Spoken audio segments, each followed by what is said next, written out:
What's up, guys? Jeremy here with Quench Your Adventure. I am currently sitting in Washington, where Jenna and I have been exploring for the past couple weeks and hope to continue exploring for the next couple weeks. It's been awesome, but we're about 4 months behind as far as actually getting these YouTube videos out.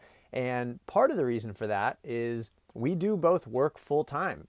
If you haven't heard about our story as digital nomads, check out the video here. We'll talk about how we make six figures on the road, and it's the reason that we've been able to travel full-time the way we have.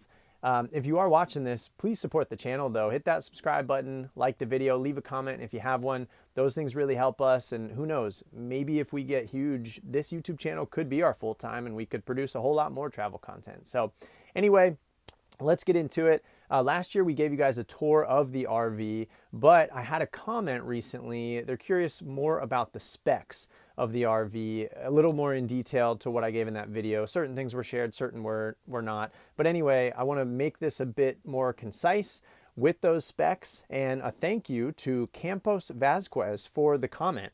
Said thank you for the walkthrough. Please, when you have a moment, can you upload another video with the model number of your Class C, size of the holding tanks, engine specs, GVWR, miles per gallon, any solar, coach battery info. I'm contemplating on a Class C and this configuration may suit me. Thank you again. Well, if we end up selling the RV in the near future, we may have found a customer. So looking back, it is funny how quickly we got into this lifestyle. I mean, it was a month before actually beginning RV life that we decided we were going to do it. We didn't have an RV. We'd never even rented one. We just, didn't re-sign on our lease. So things moved pretty quickly. We didn't do as much research as people do typically if they're embarking on this life full time. But we did enough and we found something that fit our needs. So let's get into that. This handy dandy info sheet that I have here in mint condition, as you can see, has some of this information on it. And you can also look online to find more of this information. So first, let's start with the actual model of the RV. I have some notes here in front of me. This is a 2007 Freelander MM 2430 DBC model 718. Kind of complex there. I don't know exactly what all that means, but if you're wanting to look this up online, that's what you'd plug in. I plugged that into Google and it brought me to the autochannel.com where it gave me some more specs that weren't on this sheet. Apparently the fuel capacity is about 35 gallons. I swear the other day we were nearly empty and I only was able to pump 26 gallons in there. Maybe I could push it and go more, but I'd call it around 30 gallons. So that only takes you so far when you're not getting very good gas mileage. We'll get to that here in a minute. We do track, though, every fill up, the odometer reading, the gallons, and the cost. I made a short video really just about those stats not long ago, but generally speaking, we do get around 9 to 10 miles per gallon. And we only have a mountain bike on the back. It's not like we're towing a vehicle and, not so great mileage, but it's okay. If you were to multiply that out, say we did drive on 30 gallons of gas from full to empty and we got 10 miles per gallon, we'd go 300 miles.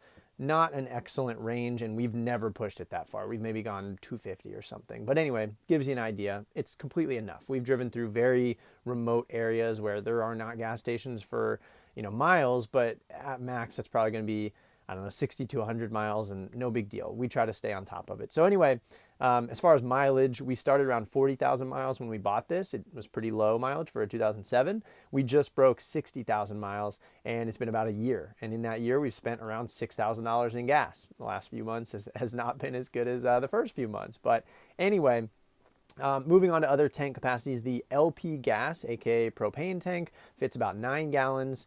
There are about 6 gallons can fit in the hot water heater. So, maybe Jenna and I could both take a shower with hot water before that would run out. I mean, really, I'm extremely minimal with showering. So, I might only use a gallon or two where maybe she'd use 3, 4. But anyway, short hair. So the fresh water tank fits either 50 or 55 gallons. What you see online might not be. It kind of differs from what I have on here.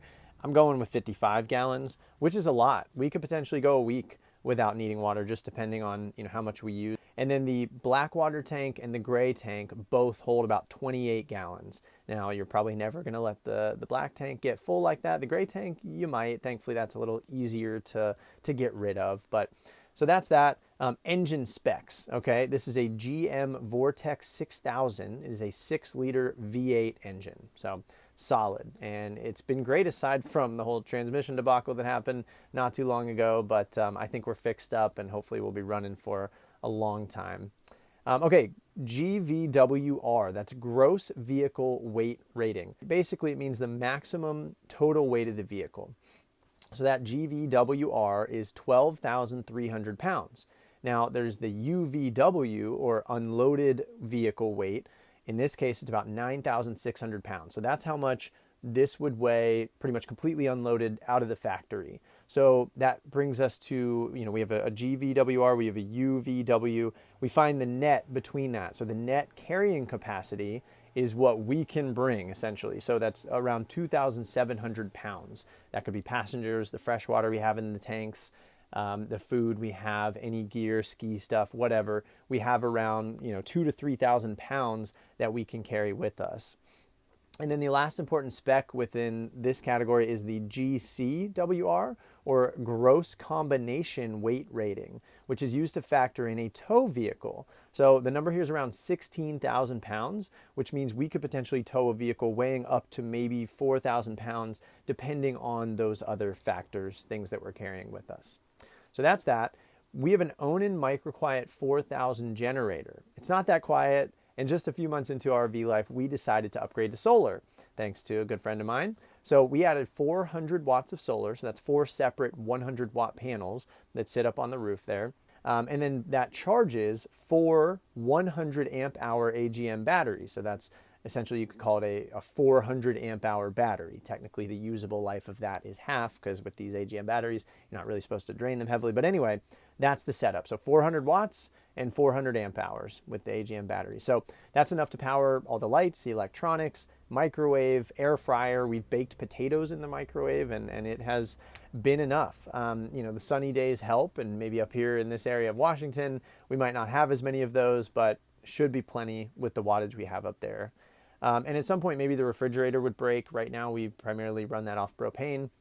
We could get a 12-volt fridge that would be more efficient in the future, and the panels should be enough to power that. We could also add a panel or two in the future if we wanted to. So with that, Campos Vasquez, that seems to be everything that you asked about. So thank you again for that question. Feel free to ask more. I'm sure there's things that could have been talked about here. The only other specs that I would throw in with this, if you are looking for certain things in an RV, the size is huge.